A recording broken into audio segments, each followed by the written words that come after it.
മനഃശാസ്ത്രജ്ഞരും ആശയങ്ങളും. ഘടനാവാദം അല്ലെങ്കിൽ സംരചനാത്മക മനഃശാസ്ത്രം. അതിന്റെ ഉപജ്ഞാതാവ് വില്യം ഹുണ്ട്.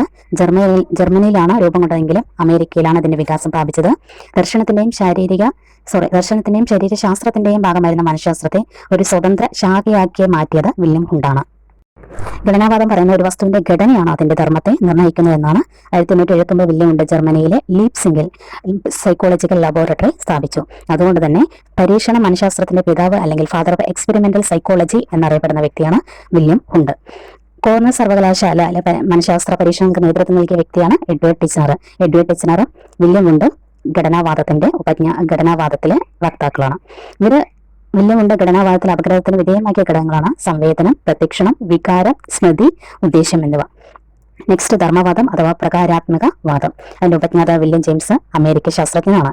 പരിസ്ഥിതിയുമായി പൊരുത്തപ്പെടാൻ മനസ്സിനെയും അതുവഴി ജീവിയെയും സഹായിക്കുന്നു എന്നതാണ് മനസ്സിന്റെ ധർമ്മം എന്ന് പറയുന്ന വ്യക്തിയാണ് വില്യം ജെയിംസ്. അതുകൊണ്ട് തന്നെ ധർമ്മവാദികൾ പഠന വിധേയമാക്കിയ ഘടകങ്ങളാണ് പഠനം, ഓർമ്മ, പ്രചോദനം, പ്രശ്നാപഗ്രഥനം. രണ്ടു തരം ധർമ്മവാദത്തിന്റെ വക്താക്കളുണ്ട്. Chicago ധർമ്മവാദികളെന്നും Colombia ധർമ്മവാദികളെന്നും. ചിക്കാഗോയിൽ പറഞ്ഞ വ്യക്തികളാണ് വില്യം ജെയിംസ്, ജോൺ ഹൂയി, ജെയിംസ് ആർ ആഗനൽ. കൊളംബിയ ധർമ്മവാദികൾ ആർ.എസ്. Woodworth, E L. തൊണ്ടൈഗർ. നമ്മുടെ വില്യം ജെയിംസിന്റെ ബുക്കാണ് പ്രിൻസിപ്പിൾ ഓഫ് സൈക്കോളജി. അടുത്തത് വ്യവഹാരവാദം അല്ലെങ്കിൽ ചേഷ്ടാവാദം. ചേഷ്ടാവാദത്തിന്റെ ഉപജ്ഞാതാവ് G.B. വാട്സൺ. പഠനം എന്ന് പറയുന്നത് SR അനുബന്ധനം എന്നാണ് പറയുന്നത്. പഠനം എന്നത് ചോദക പ്രതികരണം തമ്മിലുള്ള അനുബന്ധനം. Stimulus plus response is equal to conditioning എന്ന് പറഞ്ഞ വ്യക്തിയാണ് G.B. വാട്സൺ. അതുകൊണ്ട് തന്നെ ചോദക പ്രതികരണ യൂണിറ്റുകൾക്ക് റിഫ്ലക്സുകൾ എന്ന പേരും അദ്ദേഹം നൽകി.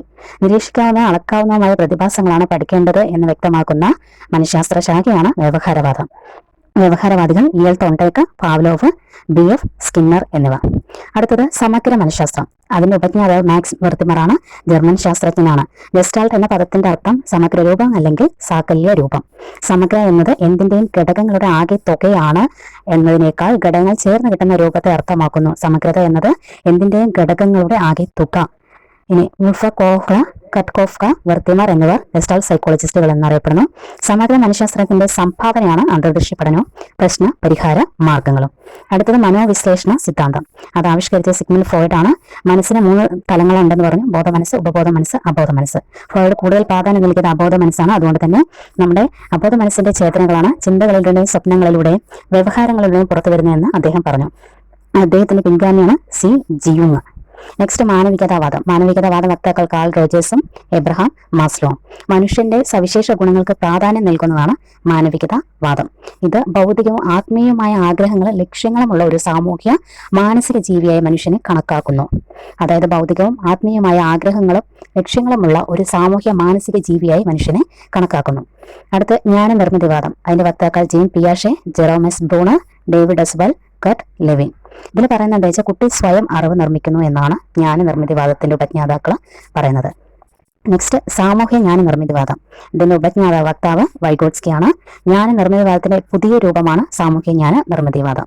ഇതിൽ കുട്ടി സമൂഹവുമായി ഇടപഴകി അറിവ് നിർമ്മിക്കുന്നുവെന്നും ഇത്തരം അറിവുകൾ പങ്കുവയ്ക്കപ്പെടണമെന്നും സാമൂഹ്യ ജ്ഞാനനിർമ്മിതിവാദം അഭിപ്രായപ്പെടുന്നു.